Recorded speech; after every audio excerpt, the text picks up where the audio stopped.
Hello guys, what's up, good evening, welcome back to my channel. आज हम बात करेंगे हमारे आज के paper history and political science के आंसर्स की। आई होप आप सभी ने आंसर्स किए, पेपर सॉल्व किया। Good evening, hello hello, best experiment, अरे वाह क्या बात है। Hi hi Ankita, good evening. Hi Surendra, hi Yogita, Supriya and Dhananjay, क्या हाल है सबका। सो आई होप आप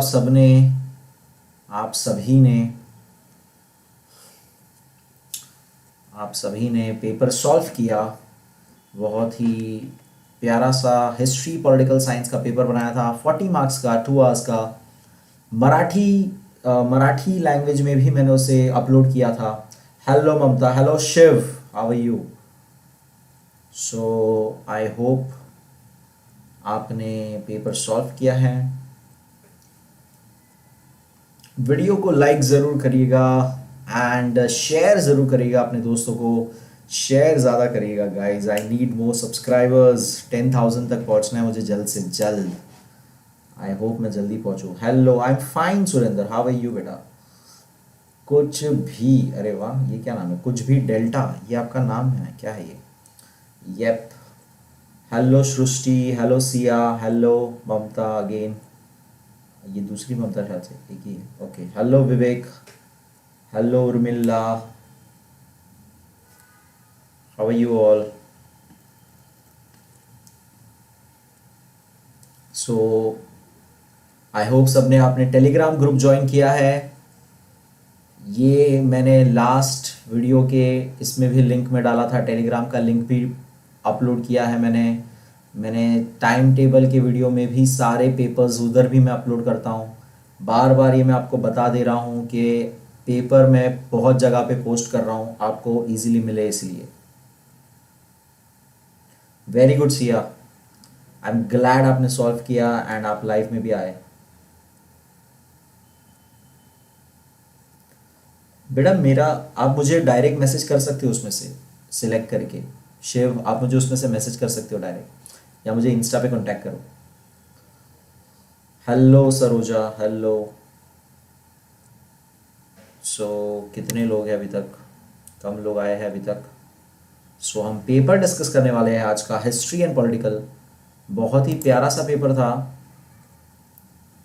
बहुत ही प्यारा सा पेपर था। जैसा आपके बोर्ड का पैटर्न है उसी तरह से हमने chapter 1, 2, 3 and 5 and political science में चैप्टर 1 और 2 का हमने टेस्ट लिया था। 40 मार्क का आपका ये पेपर था।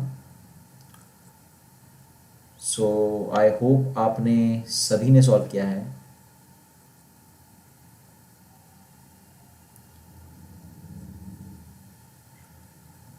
यस, बहुत कम लोग हैं, थोड़ा 2 मिनट वेट कर लेते हैं हम लोग, कुछ लोग आए तो ठीक, वरना हम चालू कर देंगे, है ना। आई होप आप सब ने सॉल्व किया पेपर एंड शिव, मुझे आप इंस्टाग्राम पे कांटेक्ट करो बेटा, इंस्टाग्राम पे मैसेज कर देना, ठीक है। सो let me share the PDF with you guys तब तक, जो हमारा है। अच्छा, इंग्लिश वाला ही मैं पीडीएफ फ़िलहाल शेयर करूँगा। ओके, सो क्योंकि मराठी वाला पूरा एकदम अलग ही है तो वो एक टाइम पे ओपन नहीं होगा दोनों, मुझे टाइम नहीं मिला एक्चुअली मर्ज करने का। सो बच्चों ईमेल कर दो फिर मुझे, ईमेल आईडी तो है मेरा आपके पास, राइट, expertclasses2015@gmail.com। इस पे ईमेल कर दो मुझे, आपको जो भी बात करनी है। Hello Akshat, how are you. Okay चलेगा, वीडियो में कमेंट कर देना आप, मैं वहाँ पे ये कर दूँगा। टेलीग्राम का आईडी मतलब मेरा क्या, मुझे समझा नहीं। मैं वहाँ पे डाल दूँगा आईडी एक और बार, ठीक है। टेलीग्राम के थ्रू हम कांटेक्ट में हो सकते हैं। वीडियोस पे भी कमेंट करोगे तो मैं हर एक जगह रिप्लाई करता ही हूँ। सो ऐसा नहीं है कि आप कहीं पे मैसेज करो और मैं रिप्लाई ना करूँ। ऑलमोस्ट मैं ट्राई करता हूँ हर एक कमेंट का रिप्लाई करूँ। सो कोई इसमें बात ही नहीं है। ओके सो लेट्स स्टार्ट, हम स्टार्ट करते हैं। There is no sense in waiting, so let me share this PDF with you guys. So as you can see the PDF, instructions वगैरह भी इस बार लिखे थे स्टार्टिंग में थोड़े से, कि आपको सारे क्वेश्चन अटेम्प्ट करने हैं एंड कैसे अटेम्प्ट करने हैं। आधे हिस्ट्री के क्वेश्चंस कहाँ तक है, पॉलिटिकल साइंस के क्वेश्चंस कहाँ तक है, कंपलसरी क्वेश्चंस कौन से हैं, एंड कैसे पेन से ही आपको लिखना है, वो सब हमने किया था अच्छी तरह से। सो इंस्ट्रक्शंस भी मैंने इस बार लिखे थे। पहला आपका था question 1A, choose the correct alternative and rewrite the sentence. ये था फर्स्ट क्वेश्चन था जिसके अंदर in historical research it may not be possible to use the method of experiments and dash. Oh thank you so much Akshad Tejwani, thank you so much for super chat के लिए thank you so much. Akshad ji ने super chat किया हुआ है and मुझे 20 rupees donate किए हैं, thank you so much Akshad. Shout out for you Tejwani ji. आपका डीपी तो बहुत भारी है अक्षद जी, क्या है ये पोकेमॉन, क्या है वो, dragon. So tell me the first answer. पहला आंसर ऑप्शन एक्सपेरिमेंट्स, और क्या हम करते हैं, observation. Yes exactly, observation is the correct answer. भैया लक्ष्मी जी, कितनी भी हो छोटी अमाउंट बड़ी अमाउंट मैटर नहीं करता बच्चा, 20 रुपीज़ में बहुत कुछ हो जाता है ना विवेक। 20 रुपीज़ जब कमाने निकलोगे तब पता पड़ेगा, तो ऐसे हंसते नहीं है बच्ची। तो करेक्ट आंसर है observation. Observation is the correct answer, that is option A. Second आपका है question, philosophy needs language as a medium of dash.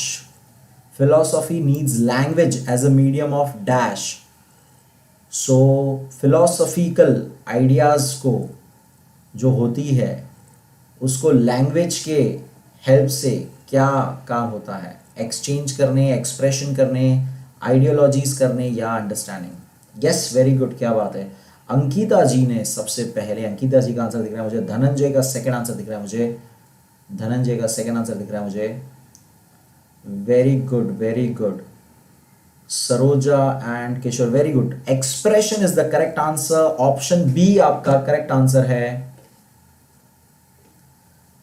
विवेक कोई बात नहीं, हमें ये आप सीख याद रखना, ठीक है।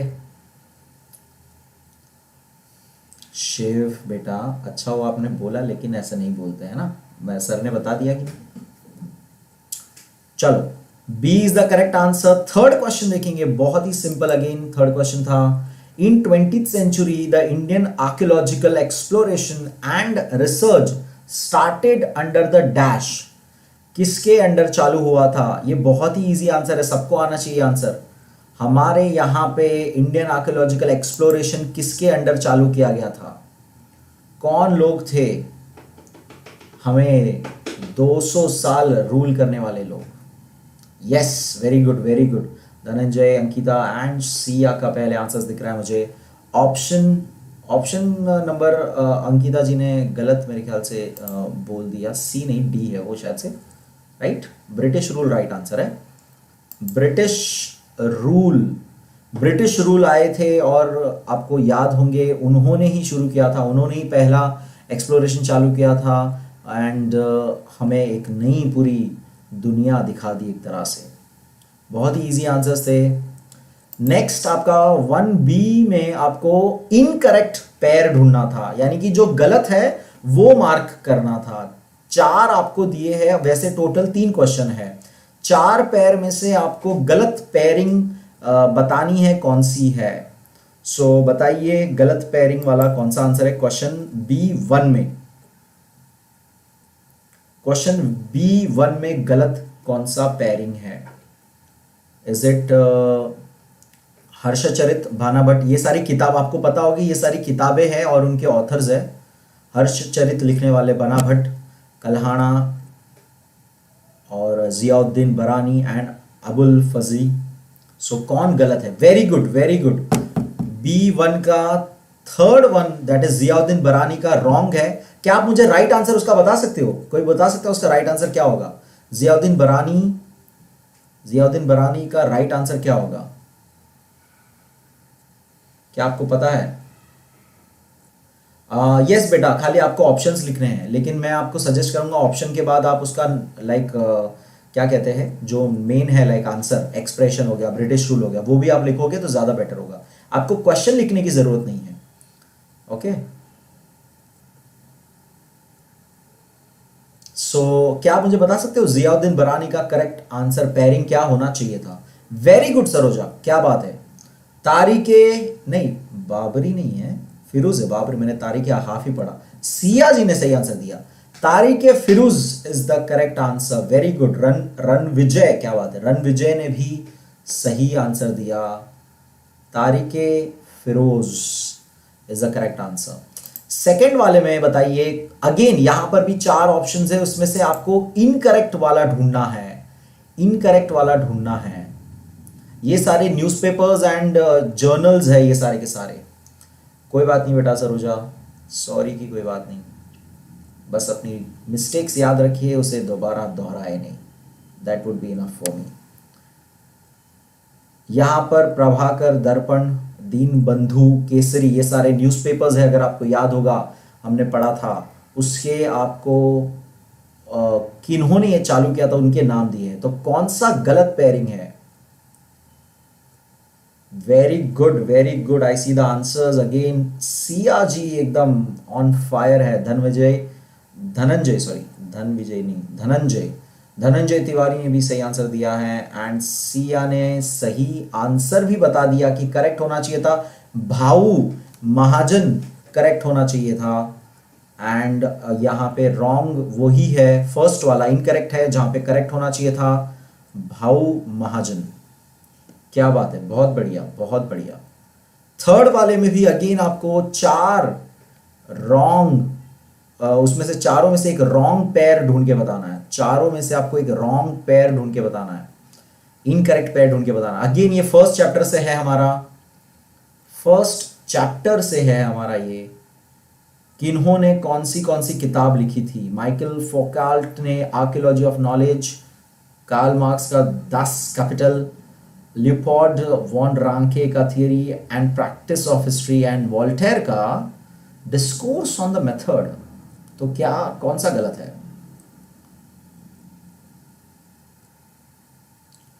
साइंस का पेपर 3 आवर्स में नहीं हो रहा। साइंस का पहली बार 3 आवर्स का नहीं होगा बच्चों, 40 मार्क्स का होगा पेपर, तो 2 आवर्स ही मिलेगा आपको उसके लिए। और स्पीड अप के लिए अर्चना जी मैं आपको बस यही बोलूँगा, जितना आप राइटिंग प्रैक्टिस करोगे, देखो आप लोग की राइटिंग प्रैक्टिस अभी छूट ही चुकी है, घर पे बैठ के तो और छूट चुकी है, आप लोग लिखते कम हो अभी।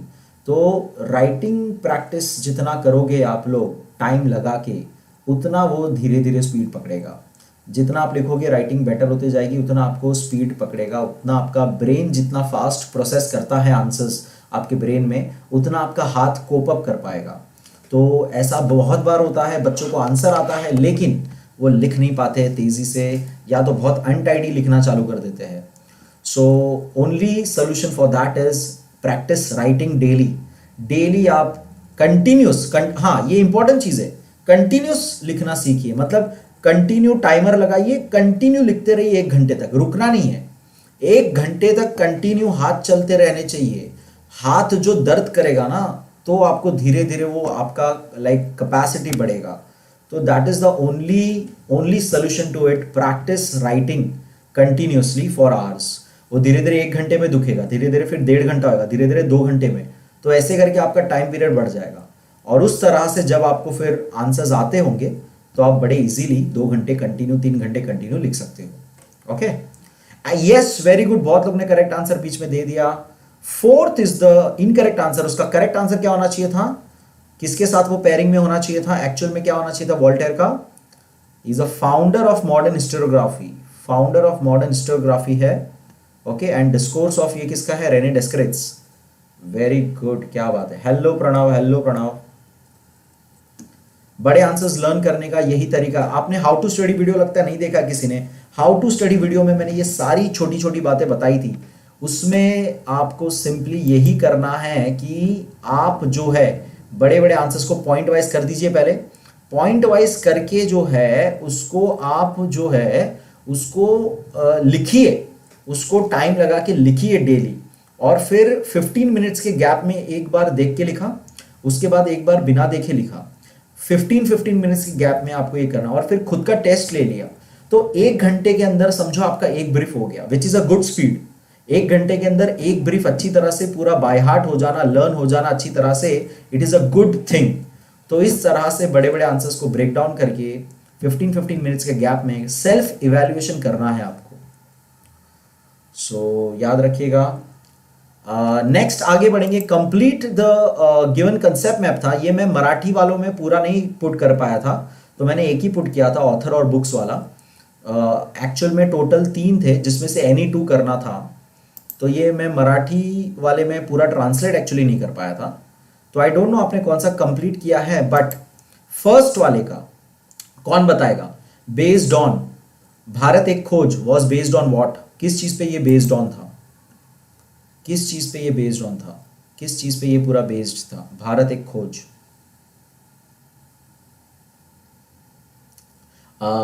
Very good. लेकिन नेहरू जी ने वो क्या क्या किताब लिखी थी वो बताना आपको, सरोजा जी।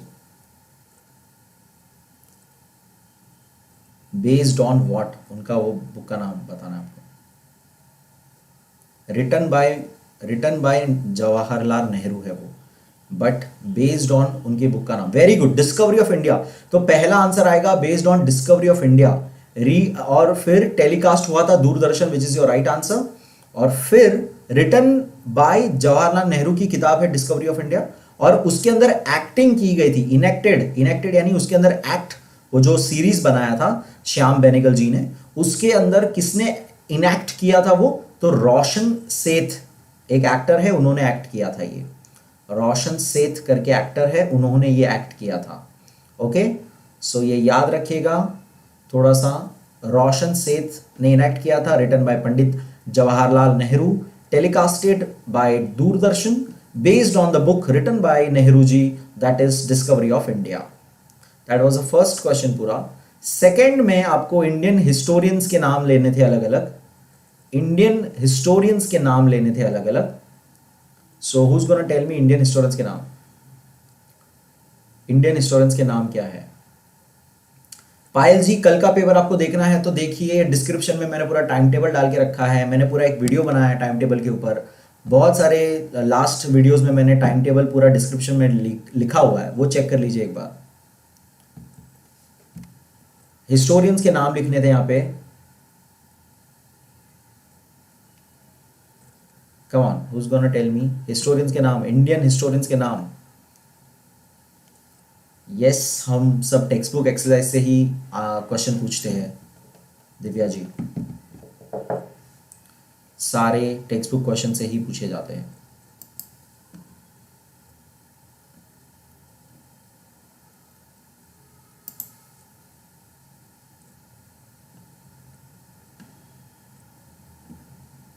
कम ऑन ना बेटा धनंजय, इंडियन हिस्टोरियंस के नाम चाहिए हमें यहाँ पे। इंडियन जो सेकंड चैप्टर में आए थे, बहुत सारे सेकंड चैप्टर में आए थे सारे के सारे, जिन्होंने कुछ ना कुछ किताब लिखी होगी, जो हिस्ट्री में योगदान दिया है, वो सारे इंडियन हिस्टोरियंस हो जाएंगे।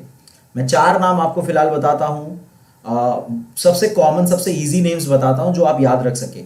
महात्मा ज्योतिराव फुले, डॉक्टर बाबा साहेब आम्बेडकर जी, रंजीत गुहा जो सबसे मतलब जो एकदम लेटेस्ट में माने जाएंगे, रंजीत गुहा, एंड दूसरा एक है सर जदुनाथ सरकार। सो ये सारे आप हिस्टोरियंस के अलग अलग बहुत सारे हिस्टोरियंस थे एक्चुअली। आपको जो नाम कंफर्टेबल लगे, जो इजी लगे याद रखने में, वो आप लिख सकते हो बेसिकली। लेकिन वो इंडियन नेम्स आपको लिखने थे। आपने जो ऊपर बोले वो सारे के सारे जो फॉरेनर्स थे उनके नाम थे, राइट? कार्ल मार्क्स वगैरह। सो इंडियन नेम्स आपको देने थे। तो बहुत ही सिंपल वाले नाम्स मैंने आपको बताया, महात्मा ज्योतिराव फुले, बाबा साहेब आम्बेडकर, रंजीत गुहा एंड सर जदुनाथ सरकार। क्वेश्चन 3 में ऑथर एंड बुक्स, बहुत ही सिंपल अगेन, आपको बुक्स के नाम दिए थे एक तरफ और एक तरफ ऑथर बताना था, और अगर ऑथर दिया था तो उसका बुक्स बताना था। तो जल्दी से, यस, बाकी लोग अलग अलग हिस्टोरियंस के नाम ले रहे हैं अभी, वेरी गुड, क्या बात है, वेरी गुड, राइट है ये, महादेव गोविंद रनाडे, ये सब आप लिख सकते हो एज लॉन्ग एज वो इंडियन हिस्टोरी के पार्ट है। सेकेंड चैप्टर में बेसिकली आपको मिलेंगे ये सारे आंसर्स। सेकेंड चैप्टर में इंडियन हिस्टोरी के बारे में हमने पढ़ा था, तो वहां पे आपको मिलेंगे ये। चलिए क्वेश्चन 3 का मुझे आंसर करिए, 2A3 का आंसर करिए। डिस्कोर्स ऑफ मेथड, ऊपर ही हमने देखा डिस्कोर्स ऑफ मेथड, किसने लिखा था? रेने डेस्करेट्स, वेरी गुड, क्या बात है, बढ़िया, बहुत बढ़िया, रेने डेस्करेट्स ने लिखा था ऑथर। फिर जॉर्ज हेजल ने कौन सी बुक लिखी थी वो बताइए, सेकंड वाला बताइए, जॉर्ज हेजल ने कौन सी बुक लिखी थी? हेजल, हेगल, इसका प्रोनाउंसिएशन हम लोग जब से चैप्टर पढ़ रहे तब से ही डिसाइड कर रहे क्या होगा। कौन सी किताब लिखी थी उन्होंने? रीजन इन हिस्ट्री बुक, अगर आपको याद होगी, रीजन इन हिस्ट्री।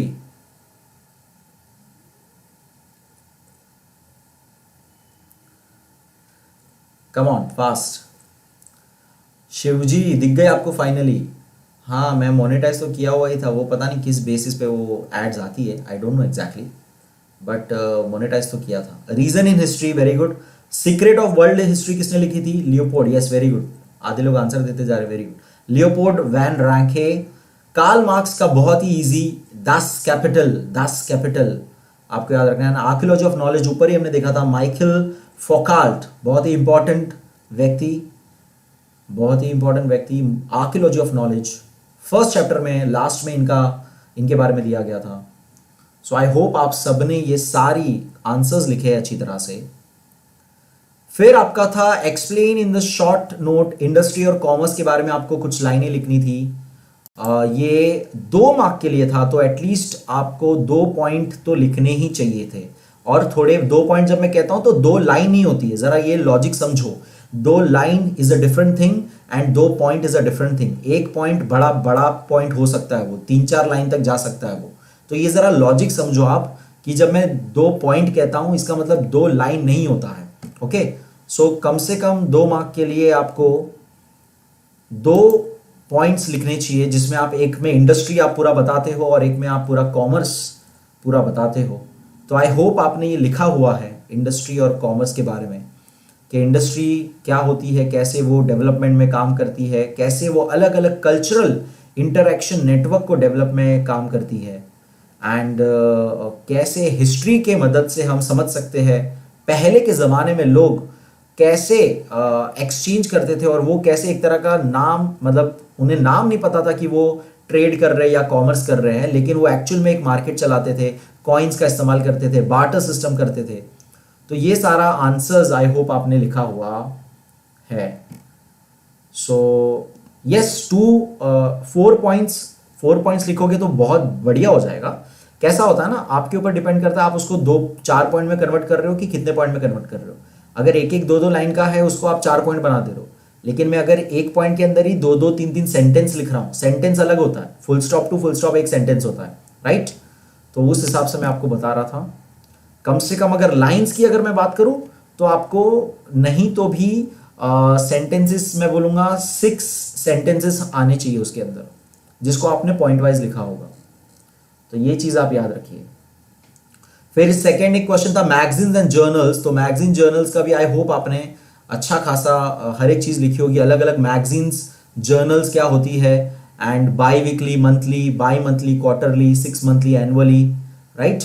और फिर एग्जाम्पल्स आपको देने हैं कि किसने पहली फर्स्ट मंथली मैगजीन मराठी में चालू की थी। क्या किसी को पता है first Marathi magazine, monthly magazine किसने चालू की थी? फर्स्ट मराठी मैगजीन किसने चालू की थी? Hello Anas Ansari, thank you so much. अस्सलाम वालेकुम, अच्छा अस्सलाम वालेकुम लिखा, मैं पढ़ने की कोशिश कर रहा था क्या लिखा, वालेकुम सलाम बेटा। आई डोंट नो मैं सही बोल रहा कि नहीं, तो वालेकुम सलाम। सुजल जी, मैंने मराठी में भी पेपर अपलोड किया था, मराठी में भी मैंने पेपर अपलोड किया था, सेम लिंक के नीचे मैंने मराठी में भी पेपर अपलोड किया था बेटा, तो मराठी में भी आप यू नो आप, आई होप आपने सॉल्व किया है पेपर को। Yes, very good. बाल शास्त्री जाम्बेकर जी ने पहली मंथली मैगजीन मराठी वाली चालू की थी और दिग्दर्शन नाम दिया था उसको। तो ये सारी बातें आपको उसमें लिखनी है, ये सारे फैक्ट्स इस्तेमाल करने आपको कि कौन से जर्नल्स, कौन से मैगजीन्स महाराष्ट्र हिस्ट्री को बताती है, सोशल मूवमेंट्स को बताती है, फिर करंटली कौन से पीरियोडिकल्स चलते हैं, ये सारी बात एग्जांपल्स आपको देनी है और उससे आपको अपना आंसर भरना है। Okay, so hello sir Rahul Gupta, hello Rahul. क्या है sir, please read my comment. Rishikesh आपने कमेंट क्या लिखा है? सर बोर्ड एग्जाम हार्ड होते हैं क्या? बेटा अगर पढ़ाई नहीं करोगे तो हार्ड होते हैं, अगर पढ़ाई करोगे तो हार्ड नहीं होते हैं। ठीक है, तो अगर पढ़ोगे तो हार्ड नहीं होगा। थर्ड क्वेश्चन था एक्सप्लेन बखार्स। तो बखार एक इंपॉर्टेंट हिस्टोरिकल डॉक्यूमेंट है मेडिवल टाइम का, अगर आपको पता होगा, जिसके अंदर मराठी बखार्स बहुत ही फेमस, एंड उसके अंदर historical events, battles and life of the great man, ये सब उसमें डिस्कस की जाती थी। हमने अलग अलग देखी थी। बैटल ऑफ पानीपत को डिस्क्राइब करने वाली भाऊ साहिबांची बखार, ये हमने देखी थी। फिर पानीपतांची बखार, उसको फिर एंटाइटल किया गया था। तो ये सब आपको एग्जाम्पल्स लिखने आने चाहिए, अलग अलग बखार के बारे में मेंशन करना है आपको। होलकरांची बखार आपको अगर याद होगा, मुझे थोड़ा बहुत याद आ रहा है अभी फिलहाल। एंड फिर छत्रपति राजाराम महाराज का भी ये था, अगर आपको याद होगा, उनके टाइम लिखी गई। कृष्ण जी अनंत ने लिखी थी, क्या नाम था उसका, सभासद बखार नाम था मेरे ख्याल से, राइट? सभासद बखार, वेरी गुड कविता ने लिखा, मुझे याद आया उससे, सभासद बखार।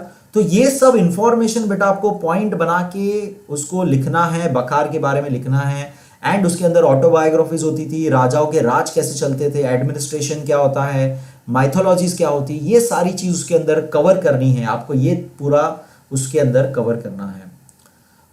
इस बार साइंस 1 का पेपर एक्सरसाइज से ही आने वाला? बेटा हमेशा एक्सरसाइज से ही आता है साइंस 1 का पेपर जो है। पेपर्स जो है आपके टेक्स्ट बुक में जितने क्वेश्चन है उसी में से बनते हैं बेटा। फिर उसके बाद काफी यूनिक हमने क्वेश्चन 3 पहले है। क्वेश्चन 3 में हमने NE2 करना था, 4 क्वेश्चन आपको दिए थे, तो काफी इजी क्वेश्चन थे। अगर आपने पढ़ा होगा तो बहुत सिंपल है क्वेश्चन ये सारे के सारे। Knowledge of history is essential for newspaper articles. तो ये कॉमन सेंस की बात है कि आर्टिकल अगर मुझे लिखना है तो मुझे नॉलेज तो होना चाहिए मैं जिस चीज के बारे में लिख रहा हूं। अगर समझो 26 जनवरी आ रही है और मुझे मेरे एडिटर ने, न्यूज़पेपर में मैं काम करता हूं, मेरे एडिटर ने मुझे कहा कि भैया इस पे आर्टिकल लिख के लेके आओ, तो मैं, अगर मुझे नॉलेज ही नहीं है कि वाई 26 जनवरी इज इंपॉर्टेंट, वो कितवा रिपब्लिक डे है, क्या ऐसा इंपॉर्टेंट घटना हुआ था, क्यों उसे हम सेलिब्रेट करते हैं, ये मुझे अगर उसका नॉलेज ही नहीं है, मुझे उसकी हिस्ट्री नहीं पता है, तो क्या मैं उसके ऊपर लिख सकता हूं कुछ? हाँ, कॉमन सेंस की बातें नहीं लिख सकता हूं, राइट? तो मुझे नॉलेज ऑफ हिस्ट्री पता होना चाहिए to write newspaper articles, common सी बात है। तो बस ये बात को आपको जो है जस्टिफाई करना है, 4-5 पॉइंट के अंदर जस्टिफाई करना है। तो ये सारी चीज आपको, आई होप आपने लिखा है। एंड सेकेंड क्वेश्चन था writing of the regional history received a momentum. तो ये भी एक हुआ था, धीरे धीरे नेशनल हिस्टोरी से हम लोग धीरे धीरे रीजनल पे चले गए थे, एंड हम लोग लोकल एंड जोग्राफिकल वाइज भी लिखने लग गए थे। इसीलिए हमने फिर महाराष्ट्र की अकॉर्डिंग हमने खाली फिर देखा, राइट? महाराष्ट्र रीजन का ही देखा हमने, तो वो क्या हो गया, रीजनल हिस्ट्री हो गई। हमने फिर देखा लोग जो आ रहे हैं, राइटर्स जो आ रहे हैं, वो सिर्फ महाराष्ट्र रिलेटेड लिख रहे हैं, महाराष्ट्र के अंदर राइटर्स आते जा रहे हैं, राइट? तो वो लोग रीजनल, अपना रीजन के हिसाब से लिखते जा रहे हैं, राइट? फिर हमने कश्मीर के ऊपर भी बुक देखी थी, राइट? तो ये सब रीजनल हिस्ट्रीज को मोमेंटम मिलते गया, एक पुश मिल गया, तो उसके बारे में आपको लिखना था यहाँ पे। थर्ड क्वेश्चन था historiography in the 18th century gave importance to objectivity in history. तो ये तो बहुत ही इंपॉर्टेंट क्वेश्चन हो गया कि हमने देखा कि हिस्टोग्राफी में ऑब्जेक्टिविटी कितना इंपॉर्टेंट है, यानी कि कितना जरूरी है उसको हमें ऑब्जर्व करके उसको एकदम ही प्रैक्टिकल वे में उसको डील करना, उसके ऊपर ऑब्जेक्टिविटी के हिसाब से उसके ऊपर डील करना, उसके ऊपर फिलोसॉफिकल साइंटिफिकली नजरिए से उसके ऊपर बात करना। इसीलिए हमने हिस्ट्री को साइंटिफिक मेथड भी कहा था, राइट? क्या है ये? मिनिमम सेंटेंस होने चाहिए बेटा, कम से कम 5 सेंटेंस होने चाहिए, 4 से 5 सेंटेंस होने चाहिए। सेंटेंस की बात करूं तो 4 से 5 होने चाहिए। सेंटेंस दो दो लाइन में भी जाते हैं, वो याद रखना, ठीक है। Explain the statement with the reason, कितने सेंटेंस के होने चाहिए। एक्सप्लेन द स्टेटमेंट, देखो कोई भी चीज किसके ऊपर डिपेंड करती है, मार्क्स के ऊपर डिपेंड करती है। तो मैं आपको मार्क्स के अनुसार बताता हूं। अगर 2 मार्क्स का है तो 2 मार्क्स के हिसाब से आपके 4 पॉइंटर बनने जितने सेंटेंस बनने चाहिए। अब सेंटेंस आप 2-2 लाइन में लिखते हो तो आपका वो 6 लाइन हो जाएगा, समझ में आया। तो लाइन में नहीं बता रहा हूं मैं आपको, सेंटेंस बता रहा हूं कितने होने चाहिए, ठीक है। और उसको पॉइंट वाइज भी आप कन्वर्ट कर सकते हो फिर ऐसा। और अगर 4 मार्क का है तो कम से कम आपके 6 से 8 सेंटेंस बनने चाहिए, 6 से 8 सेंटेंस बनने चाहिए, ओके। तो ये समझो मार्क्स के ऊपर होता है। डजंट मैटर कि वहां पे क्या लिखा है, एक्सप्लेन द फॉलोइंग लिखा है कि शॉर्ट आंसर लिखा है, ब्रीफ लिखा है, वो फर्क नहीं पड़ेगा। फर्क पड़ेगा इससे कि मार्क्स कितने हैं। 2 मार्क्स है तो डबल कर दो सीधा, 4 मार्क्स है तो 8, तो 8 मैक्सिमम, 8 से कम रहा तो ठीक है, ऐसा। सो ये थोड़ा सा आप समझ सकते हो। New to this channel sir, do you come everyday live? Yes Rishikesh, हम फिलहाल तो डेली लाइव ले रहे हैं। हमारा एग्जाम सीरीज चल रहा है जिसकी हम लोग डिस्कशन कर रहे हैं अभी फिलहाल, हिस्ट्री आंसर्स के। और आपने अगर पुराने वीडियोस आप देखोगे तो हमने पूरा पोर्शन कवर कर दिया है, हिस्ट्री, ज्योग्राफी, साइंस 1, साइंस 2, सब कुछ कवर कर दिया है। एंड आप वीडियोस देखिए एक एक प्लेलिस्ट के अनुसार, पुराने वीडियो से चालू करिए, ज़्यादा बेटर होगा आपको। एंड हो सके तो पेपर में इन्वॉल्व हो जाइए। अभी डेली मैं टेलीग्राम में पेपर अपलोड करता हूँ एंड उसी शाम को हम वो डिस्कस करते हैं, ओके। ओन लिखेंगे तो मैक्सिमम मार्क्स कितना मिलेगा? देखो ओन लिखने का बात नहीं होता है, कैसा होता है, फैक्ट होना चाहिए। ओन अगर लिखता हूं मैं, कचरा लिख रहा हूं, ओन लिख के कचरा लिख रहा हूं 5 लाइन का, तो मुझे 0 मार्क्स मिलेगा। लेकिन मैं 1 लाइन का फैक्ट लिख रहा हूं, मतलब वो लाइन फैक्ट है, वो सच्चाई है, जो आपके टेक्स्ट बुक में कहीं ना कहीं मेंशन थी, वो सच्चाई में मेंशन करता हूं 1 लाइन में, तो मुझे उसका 1 मार्क भी मिल जाएगा। तो बात होती है कि कितना आप जेन्यून फैक्ट लिखते हो, वो ट्रू होना चाहिए, वो कचरा पट्टी नहीं लिखना होना चाहिए। आप उसको कचरा पट्टी लिखोगे, 10-10 पैसेज जैसा बना के छोड़ोगे तो 0 मार्क्स मिलेगा, अगर वो सेंस नहीं बनता है, अगर वो क्वेश्चन से लिंक नहीं करता है, अगर वो क्वेश्चन जो आपको पूछा था उसको जस्टिफाई नहीं करता है। तो बात आती है कि क्या लिख रहे हो आप, okay. It is the quality that matters, quantity बाद में चेक की होती है, पहले क्वालिटी मैटर करती है, ठीक है। तो ओन लिखना मतलब आपका जेन्युइनली राइट है वो पॉइंट्स, तो आपको जरूर मार्क्स मिलेंगे। So yes Siya, very good, history of south Indian reason. Next देखते हैं। 4th क्वेश्चन था, list world heritage sites announced by UNESCO. तो ये तो बहुत ही सिंपल था, यूनेस्को और वर्ल्ड हेरिटेज साइट का हम लोग इतना कुछ पढ़ चुके हैं, इतना डिटेल में देख चुके हैं, तो ये तो बहुत इजी था। यूनेस्को का फुल फॉर्म कौन बताएगा मुझे अभी, जल्दी से जल्दी, कम ऑन, लेट्स सी। सबसे पहले टाइप कौन करेगा, यूनेस्को का फुल फॉर्म कौन बताएगा मुझे?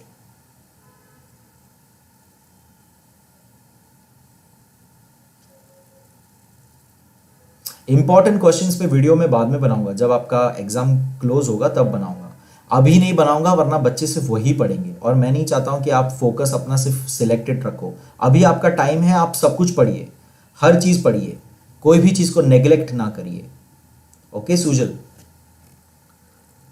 हाँ कोई बात नहीं, कम बच्चे हैं तो क्या हुआ, हमें तो अपने जो हाजिर वो वजीर, जिसको रुकना है वो रुके, है ना।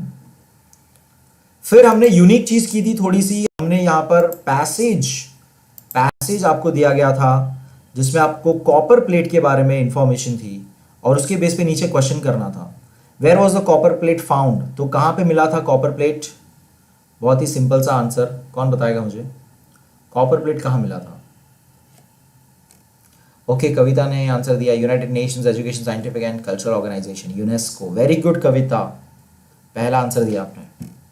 अब मुझे बताइए कॉपर प्लेट कहां पे मिला था बेटा, कॉपर प्लेट कहां पे मिला था?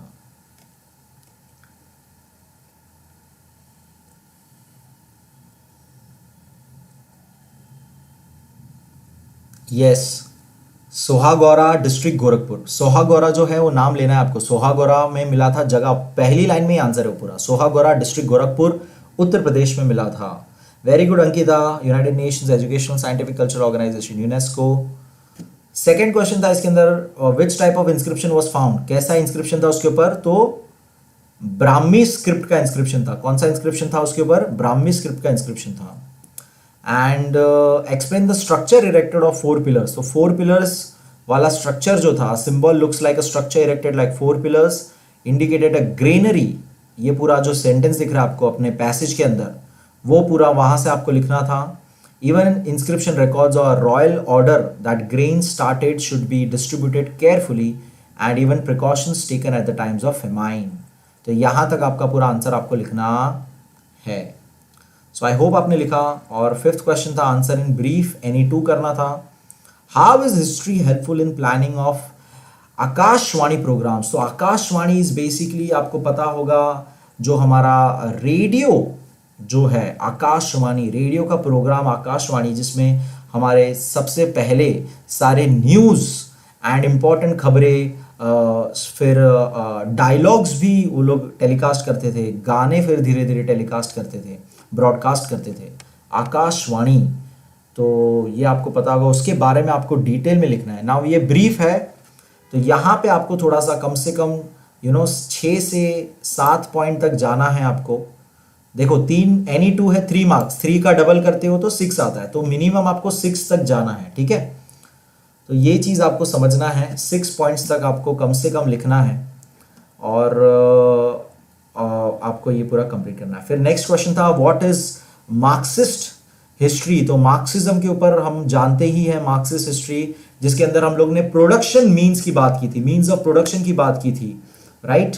एंड जिसमें लोअर जो वर्किंग क्लास था उसके साथ जो प्रॉब्लम चल रही थी, उसके खिलाफ जो इंडस्ट्रियलिस्ट लोग का, जो एम्प्लॉयर्स लोग का जो दबाव था, उसके खिलाफ की ये बातें थी। It relates to the means of production, control कौन करता है ज़्यादा, सो उसके बारे में आपको लिखना है। फिर आपको एग्जाम्पल देना है मार्क्सिस्ट हिस्ट्री में किसने किसने क्या लिखा था एंड कौन राइटर्स थे, कौन सी किताब लिखी गई थी, ये सारी बातें आपको लिखनी है। Yes Ankita, all India radio, air जो नाम है, ऑल इंडिया रेडियो हम कहते हैं उसे, Akashvani. Very good very good. Initially government programmes और स्कीम्स उस पर से बताई जाती थी एंड न्यूज़ वगैरह बताई जाती थी। सो थर्ड क्वेश्चन था इसके अंदर व्हाट इज नेचुरल हेरिटेज। तो ये तो बहुत ही सिंपल, नेचुरल यानी नेचर से रिलेटेड। तो नेचर वाली चीज जो हमें संभाल के रखनी है, अपनी biodiversity, flora fauna, ecological sites, ये सारी चीजें हमें संभालनी है, उसके बारे में लिखना है। यूनेस्को इसमें क्या हेल्प करता है, यूनेस्को इसमें क्या रोल निभाता है, वो आपको मेंशन करना है। और फिर वो कैसे नेचुरल हेरिटेज साइट्स को वर्ल्ड हेरिटेज साइट्स डिक्लेयर करता है और लोग उसे और बचाते हैं, प्रोटेक्ट करते हैं। नेशनल पार्क्स हम बनाते हैं, नेशनल सेंचुरीज हम बनाते हैं, वाइल्ड लाइफ सेंचुरीज हम बनाते हैं। तो ये सब आपको पॉइंट इसके अंदर कवर करना है। What did René Descartes insisted upon. तो ये आपको पता होना चाहिए। एक एक्चुअली देखा जाए तो ये बहुत छोटा आंसर होगा, लेकिन इसको आप थोड़ा सा रेने डेस्क्रेट्स के बारे में डिफाइन करते हुए लिख सकते हो कि कभी भी पूरा आप जो भी हिस्ट्री में आप कर रहे हो उसके ऊपर क्रिटिकली एग्जामिन करना है। पहले तो उन्होंने कहा था कि वेरीफाई करना है, इतना क्रिटिकली एग्जामिन करना है उसको, और तब तक हर एक you don't cover all the ground, जब तक पूरा डाउट क्लियर ना हो जाए तब तक कोई भी चीज को सच नहीं मानना है। अगर आपको ये लाइन याद होगी, never to accept anything for true till all grounds of doubt are excluded. ये लाइन थी, मुझे याद है अच्छी तरह से, रेने डेस्क्रेट्स की। तो ये सारी बातें आपको लिखनी है और बताना है कि कैसे साइंटिफिक मेथड ऑफ रिसर्च को उन्होंने बहुत ज़्यादा बढ़ावा दिया था। नेक्स्ट पॉलिटिकल साइंस, हमारा सिविक्स का फर्स्ट सेकंड चैप्टर के बेस्ड। चलो जल्दी से मुझे फर्स्ट आंसर दीजिए। Election commissioner is appointed by dash. कौन अपॉइंट करता है इलेक्शन कमीशन को? सो अंकिता जी ने पहले ही आंसर दे दिया, अरे वाह। President, very good very good. और सेकंड वाला भी आंसर दे दिया, very good. Never to accept any, very good. Siya ji ने पूरा लाइन लिखा है, very good Siya. Never accept anything for true. आपने कितना स्टडी किया है? मैंने आपको पढ़ाने जितना स्टडी किया है Rahul. President, yes president is the correct, president is the correct answer. Second answer है, सेकंड आंसर है which of the following laws created favourably environmental for women. Women आ गया तो आपको तुरंत ही समझ जाना चाहिए एक्चुअली। विमेन आ गया अगर, women to secure freedom self development, कौन सा? अंकिता जी ने ऑलरेडी आंसर दे दिया वैसे। ये correct answer is dowry prohibition act जो है, डाउरी प्रोहिबिशन एक्ट जो है। सो ये डाउरी सिस्टम हमारे यहाँ पे जो अभी भी कहीं ना कहीं चलते जा रहा है, यूपी खास करके नॉर्थ साइड हम देखते हैं, यूपी वगैरह जो है वहाँ पे अभी भी मैं जानता हूँ, मेरे कितने फ्रेंड्स ही है जो बोलते नहीं है वो लोग, लेकिन वो देना एक तरह से बनता ही है, वो लोग देते ही है, वरना वो लोग की शादी नहीं होती है या कुछ ना कुछ प्रॉब्लम्स आ जाती है। तो कहने की बात है कि भले इतने लॉज एक्ट है फिर भी ये सारी चीज़ें चल रही है। तो आई रियली डोंट नो कि आप क्या स्टैंड लेना चाहोगे, लेकिन मेरे हिसाब से तो आप अगर अपना मोरल सही रखो, फर्म रखो, और अगर सामने वाला नहीं मानता है तो आपको उसके लिए झुकना नहीं चाहिए। डाउरी देना गलत है, भले वो उसको हम एज अ गिफ्ट बोल के दे रहे किसी को या कुछ भी बोल के दे रहे हो, मेरे हिसाब से गलत है ये सारी चीज़। सो आई होप आप ये अपने टाइम याद रखेंगे आपकी शादी वादी के टाइम पे। स्टेट ट्रू और फॉल्स, जल्दी से बताइए ट्रू और फॉल्स क्या थे, विथ रीजंस बताना है। ट्रू और फॉल्स, तो ट्रू और फॉल्स बताइए मुझे। एनी टू था लेकिन आप मुझे तीनों बताइए। चलो, बहुत ही सिंपल था एक्चुअली। पहला था holding free and fair elections at regular intervals is an important indicator of India successful democracy. True और फॉल्स।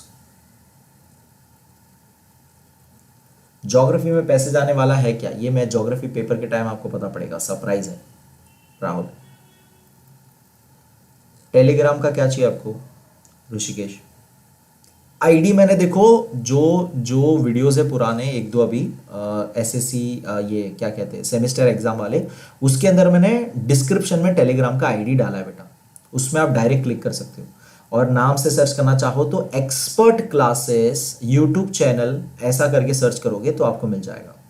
पहला आंसर ट्रू है, वेरी गुड। इलेक्शंस बहुत ही इंपॉर्टेंट रोल प्ले करते हैं इंडियन डेमोक्रेसी में, और इंडिया लार्जेस्ट डेमोक्रेसी है, largest number of voters है इसके, तो आंसर ये ट्रू है। सेकंड वाला, under special circumstances the election commissioner holds री election in a particular constituency for a second time, तो क्या ये ट्रू है फॉल्स है? सेकंड वाला बहुत ही simple, again very easy, very easy.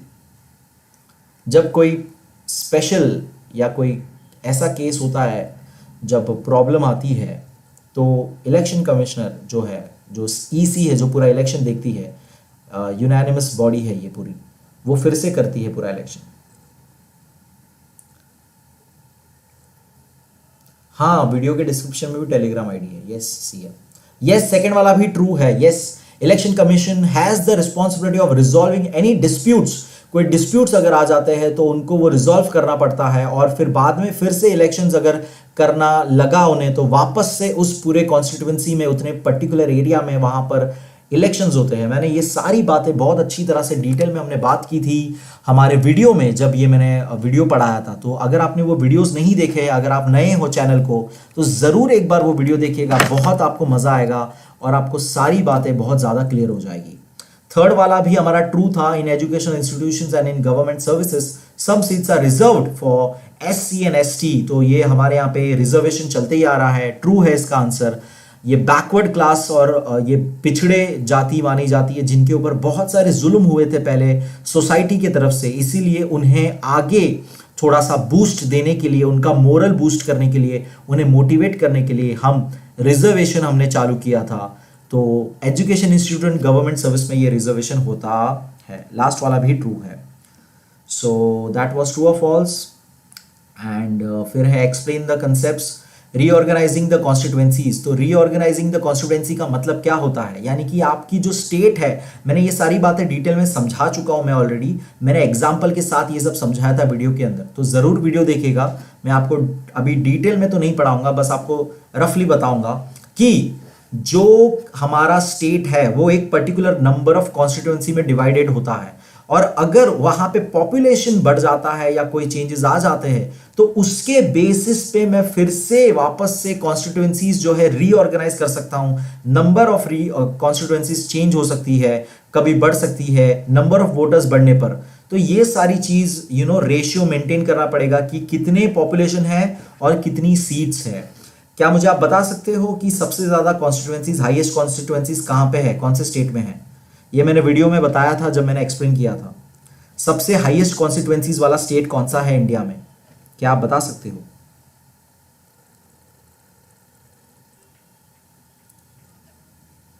Anyone?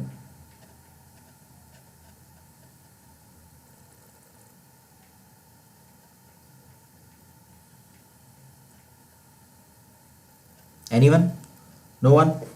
Very good, क्या बात है, अंकिता जी ने रॉक ही कर दिया, very good. UP, Uttar Pradesh में सबसे ज्यादा कॉन्स्टिट्यूएंसीज है, सबसे ज्यादा उसके डिवीजन हुए गए हैं, सबसे ज्यादा उधर पार्ट्स है और वहां पे इलेक्शंस होते हैं, इसीलिए बहुत ही इंपॉर्टेंट माना जाता है। यूपी में इलेक्शन जो जीतता है वही सेंटर में जीतता है, जनरली ऐसा माना जाता है।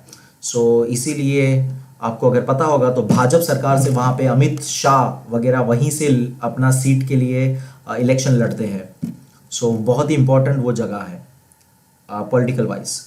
सो सेकंड क्वेश्चन था which are the important laws and provisions for women's.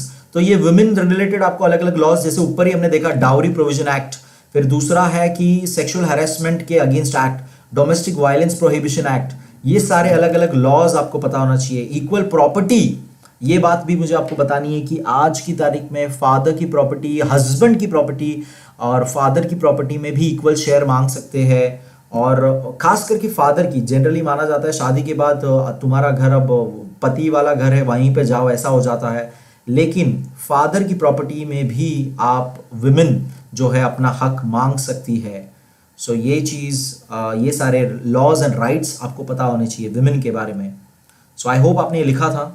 फिर नेक्स्ट हमारा कंप्लीट द फॉलोइंग एक्टिविटी था, ये भी मैं एक्चुअली मराठी वाले पेपर में नहीं पुट कर पाया था, लेकिन आई होप आपने लिखा है। प्रोसेस ऑफ इलेक्शंस था, ये पूरा कंप्लीट करना था, जिसमें आपको रोल ऑफ इलेक्शन कमिश्नर बताना था कि उसका काम क्या है। तो फ्री एंड फेयर इलेक्शंस होने चाहिए। एंड रोल ऑफ वोटर्स क्या होता है, players central role of voters क्या करते हैं, वो लोग का मेन काम होता है shaping the government. And political parties का क्या रोल होता है, उनका काम होता है, वो दिया ही उन्होंने, पीपल को एजुकेट करो, नॉमिनेट करो, वगैरह वगैरह। Basic structure of the constituency includes, तो बेसिक स्ट्रक्चर क्या है, Republican democratic form of government होनी चाहिए, फेडरल स्ट्रक्चर होना चाहिए, सोवेरेनिटी होनी चाहिए स्टेट में, एंड सेक्युलरिज्म होनी चाहिए। एंड लास्ट वाला था answer the following question in brief any one, जिसके अंदर आपको what is meant by establishment of social justice. तो सोशल जस्टिस का मतलब समझना है, सोशल यानी सोसाइटी से रिलेटेड, सोशली जस्टिस मिलना चाहिए किसी भी चीज में। तो ये चीज के बारे में बहुत ही इंपॉर्टेंट एक्चुअली ये क्वेश्चन है, इसको आप अच्छे से पढ़िएगा कि किसी को भेदभाव नहीं होना चाहिए, किसी के जेंडर के बेस पे, किसी के बर्थ प्लेस के बेस पे, किसी के रेस, किसी की कलर, किसी के कास्ट, किसी की प्रॉपर्टी, ये सबको छोड़ के सुपीरियर इंफीरियर का जो टैग है वो निकाल के, सोशल स्टेटस से बाहर ये टैग निकाल के उनको इक्वल अपॉर्चुनिटी मिलनी चाहिए डेवलपमेंट के लिए। ये सारी बातें आपको यहाँ पर लिखनी है। सो आई होप ये आपने लिखा होगा। And what is meant by mid term elections, तो मिड टर्म इलेक्शंस यानी ये नाम से आपको समझ जाना चाहिए, मिड टर्म, जो आपकी मिड टर्म एग्जाम्स भी हम बोलते हैं। तो मिड टर्म क्या होता है, किसी को बताना है please, anyone? Very good, yes, जब गवर्नमेंट कोलिजन हमारा जो है, जब कोलिजन पार्टीज होती है और कोई अपना सपोर्ट खींच लेता है और जो रूलिंग पार्टी होती है उसका मेजॉरिटी कम हो जाता है, तो उस टाइम पे फिर से इलेक्शंस होते हैं। जब इलेक्शन का एक्चुअली टाइम नहीं था तो फिर से इलेक्शंस होते हैं वहाँ पे और गवर्नमेंट फिर से बनानी होती है, तो उसे मिड टर्म इलेक्शंस कहा जाता है। सो री elections, very good, very good. So I hope आपको आपने सारे आंसर्स लिखे एंड आई होप आपने सेल्फ इवैल्यूएशन में सब खुद को अच्छी तरह से चेक किया एंड मैक्सिमम मार्क्स सिक्योर किए और आई होप आपको मज़ा आया। And again thank you so much for joining me and कल के पेपर की तैयारी अच्छी तरह से करिएगा and thank you so much. Share करिए वीडियो को, लाइक करिए वीडियो को and good night, thank you so much, bye everyone, bye Ankita, bye Rajveer, bye Siya, bye Yuvraj, learn and Surya Prakash Reddy, learn with Surya Prakash Reddy, वाह, बाय सूर्य प्रकाश जी एंड सूरज गायकवाड़। कुछ लास्ट नाम्स जो मुझे दिखे मैं उनको बोल रहा हूँ, bye bye Sonia, Siya, yes कल भी बेटा लाइव है रहेंगे 8:30 को। आप उसके पहले अगर आप पेपर, आपको पता है 12 बजे पेपर अपलोड करता हूँ मैं, यूट्यूब वीडियोस के सेमिस्टर वाले वीडियो के डिस्क्रिप्शन में भी मिलेगा, यूट्यूब कम्युनिटी टैब के पोस्ट वाले बटन पे भी आपको मिलेगा एंड टेलीग्राम ग्रुप में भी आपको मिलेगा। Okay, signing out. Bye everyone. Thank you so much. Keep liking, keep loving, keep learning, keep sharing, and keep smiling. Bye.